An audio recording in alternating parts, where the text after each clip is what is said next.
एक आदमी रेगिस्तान से गुजरते वक्त बुदबुदा रहा था, कितनी बेकार जगह है ये, बिल्कुल भी हरियाली नहीं है और हो भी कैसे सकती है।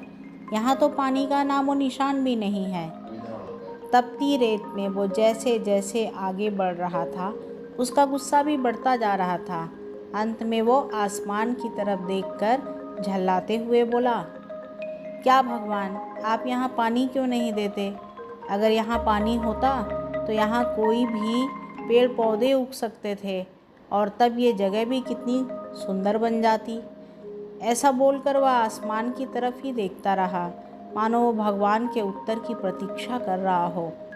तभी एक चमत्कार होता है।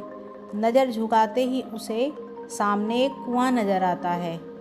वह उस इलाके में बरसों से आ जा रहा था, पर आज तक उसे वहाँ कोई कुआं नहीं दिखा था। वह बड़े आश्चर्य में पड़ गया और दौड़कर कुएं के पास गया। कुआं लबालब पानी से भरा हुआ था। उसने एक बार फिर आसमान की तरफ देखा और पानी के लिए धन्यवाद करने की बजाय बोला, पानी तो ठीक है, लेकिन इसे निकालने के लिए कोई उपाय भी तो होना चाहिए। उसका ऐसा कहना था कि उस कुएं के बगल में पड़ी रस्सी और बाल्टी दिख गई। एक बार फिर उसे अपनी आंखों पर यकीन नहीं हुआ। वह कुछ घबराहट के साथ आसमान की ओर देखकर बोला, लेकिन मैं ये पानी ढोऊंगा कैसे?